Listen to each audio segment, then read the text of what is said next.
नमस्कार, मैं रुचि सिंह और आप देख रहे हैं बातें यूपी की। मैं हाजिर हूं दिन भर की 10 बड़ी खबरों के साथ। प्रधानमंत्री नरेंद्र मोदी ने अहमदाबाद में हुए भीषण विमान हादसे की पीड़ितों से मुलाकात की। एयर इंडिया की लंदन जा रही फ्लाइट AI 171 टेक ऑफ के कुछ ही देर बाद मेघानी नगर स्थित BG मेडिकल कॉलेज परिसर में दुर्घटनाग्रस्त हो गई, जिसमें 265 लोगों की मौत हो गई है। पीएम मोदी ने आज सुबह दुर्घटना स्थल का दौरा किया और सिविल अस्पताल में घायल एकमात्र बचे व्यक्ति से मुलाकात की। हादसे में 4 MBBS छात्र और एक डॉक्टर की पत्नी भी मारी गई हैं। पीएम ने राहत बचाव कार्यों की समीक्षा बैठक की, जिसमें मुख्यमंत्री भूपेंद्र पटेल सहित वरिष्ठ अधिकारी मौजूद थे। देश में कोरोना के सक्रिय मामले 7000 के पार पहुंच गए हैं। बुधवार को 33 नए केस सामने आए हैं, जबकि अब तक नए वेरिएंट से 77 लोगों की मौत हो चुकी है। सबसे ज्यादा 21 मौतें महाराष्ट्र में हुई हैं। केरल में संक्रमण के सबसे ज्यादा मामले हैं और अस्पतालों में मास्क अनिवार्य कर दिया गया है। जम्मू कश्मीर, गोवा, गुजरात सहित कई राज्यों में नए वेरिएंट की पुष्टि हुई है। स्वास्थ्य मंत्रालय ने सभी राज्यों को सतर्क रहने की और तैयारियां पुख्ता करने के निर्देश दिए हैं। हल्के लक्षण दिखने पर तुरंत डॉक्टर से संपर्क करने की सलाह दी गई है। सीएम योगी आदित्यनाथ ने विजन 2030 योजना के तहत मथुरा, वृंदावन और कानपुर में 67,000 करोड़ रुपए की विकास परियोजनाओं की समीक्षा की। मथुरा में 30,080 करोड़ की लागत से 195 योजनाएं प्रस्तावित हैं, जबकि कानपुर में 37,000 करोड़ की 61 परियोजनाएं शामिल हैं। मथुरा में धार्मिक पर्यटन, वृंदावन परिक्रमा मार्ग और पर्यावरणीय पथ को विकसित किया जाएगा। वहीं कानपुर में new Kanpur city, EV park, arrow city, Medicity और मेट्रो विस्तार जैसी योजनाएं शहर के कायाकल्प में मदद करेंगी। सीएम ने ट्रैफिक जाम से निपटने और बस स्टैंड को बाहर स्थानांतरित करने के निर्देश भी दिए। उत्तर प्रदेश में पूर्वांचल और दक्षिणांचल बिजली कंपनियों के निजीकरण को लेकर घमासान तेज हो गया है। बृहस्पतिवार को पावर कॉर्पोरेशन प्रबंधन और ट्रांजैक्शन एडवाइजर कंपनी के सदस्य विद्युत नियामक आयोग पहुंचे और निजीकरण प्रस्ताव पर चर्चा की। वहीं सूचना मिलते ही राज्य विद्युत उपभोक्ता परिषद के अध्यक्ष अवधेश कुमार वर्मा भी पहुंच गए और निजीकरण को घोटाला बताते हुए लोक महत्व प्रस्ताव दाखिल किया।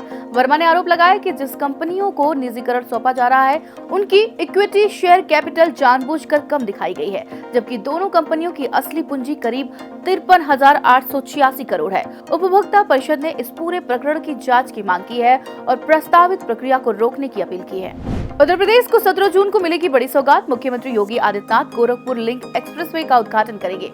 91.35 किलोमीटर लंबा यह 4 लेन एक्सप्रेसवे 7,000 करोड़ रुपए की लागत से तैयार हुआ है। यह गोरखपुर को आजमगढ़ होते हुए पूर्वांचल एक्सप्रेसवे से जोड़ेगा और लखनऊ की दूरी महज 3 से 3.5 घंटे में तय होगी। गोरखपुर, अम्बेडकर नगर, संत कबीर नगर और आजमगढ़ को जोड़ने वाला इस मार्ग से औद्योगिक गलियारा भी विकसित किया जाएगा। इससे पूर्वांचल में निवेश, रोजगार और आर्थिक विकास को नई रफ्तार मिलेगी। एक्सप्रेसवे के साथ यूपी देश का पहला राज्य बन जाएगा जहां 8 एक्सप्रेसवे चालू होगा।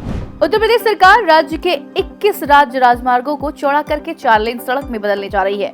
इन सड़कों की चौड़ाई अब 14 से 25 मीटर तक की जाएगी। इससे यातायात जाम कम होगा और सफर तेज और सुरक्षित होगा। इसमें वाराणसी, हरदोई, अमेठी, कुशीनगर, बहराइच जैसे जिलों की प्रमुख सड़कों का विकास शामिल है। पनवाड़ी राजमार्ग जालौन में भी फिर से 4 लेन में बनेगा। कानपुर, प्रयागराज, उन्नाव, बरेली, शाहजहांपुर समेत कुल 26 जिलों को इसका लाभ मिलेगा। मुख्यमंत्री योगी आदित्यनाथ के निर्देश पर लोक निर्माण विभाग ने योजना बनाई है ताकि हर जिले का मुख्यालय अच्छी सड़क से जुड़ा रहे और प्रदेश की सड़क गुणवत्ता बेहतर हो। संयुक्त प्रदेश परीक्षा परिषद उत्तर प्रदेश आज JEE कप 2025 की उत्तर कुंजी जारी की है। परीक्षार्थी jeecup.admission.nic.in पर जाकर रोल नंबर और पासवर्ड के जरिए लॉगिन कर उत्तर कुंजी डाउनलोड कर सकते हैं। किसी प्रश्न पर आपत्ति होने पर छात्र 15 जून तक ऑनलाइन आपत्ति दर्ज कर सकते हैं, जिसके लिए हर प्रश्न पर 100 रुपए शुल्क निर्धारित किए गए हैं। इस साल परीक्षा 5 से 13 जून के बीच आयोजित की गई थी। उत्तर कुंजी के बाद छात्र 21 जून को घोषित होने वाले परिणाम का इंतजार कर रहे हैं। उम्मीदवारों को सलाह है कि समय पर उत्तरों का मिलान कर संभावित स्कोर का अनुमान जरूर लगाएं और आपत्तियां समय पर दर्ज करें।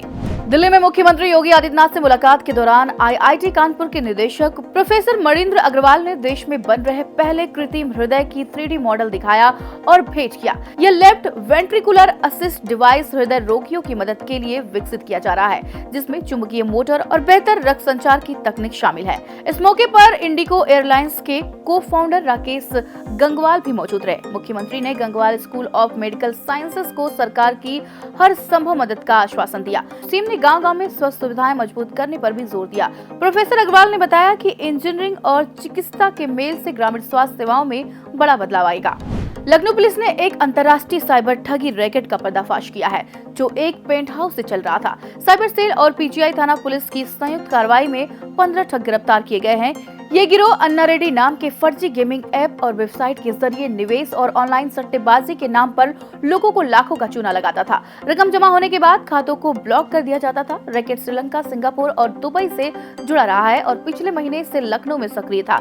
अब तक 200 से अधिक शिकायतें सामने आई, जिसमें से ज्यादातर दक्षिण भारत से है। ठग फर्जी सिम खाते और डिजिटल डिवाइस का इस्तेमाल कर ट्रेसिंग से बचते थे।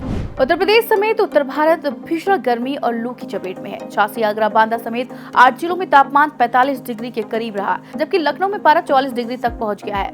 मौसम विभाग ने बुंदेलखंड और पश्चिमी यूपी के 11 जिलों में लू का ऑरेंज अलर्ट जारी किया है। प्रदेश में 14 जून तक गर्मी का प्रकोप जारी रहेगा, जबकि 15 जून से बूंदाबांदी से राहत की उम्मीद है। गर्मी और बिजली गिरने से अब तक 8 लोगों की मौत हो चुकी है। वहीं दिल्ली, हरियाणा और राजस्थान में भी तापमान 47 डिग्री तक पहुंच गया है। तो ये थी दिन भर की 10 बड़ी खबरें। ऐसी खबरों के लिए आप देखते रहिए और करते रहिए बातें यूपी की।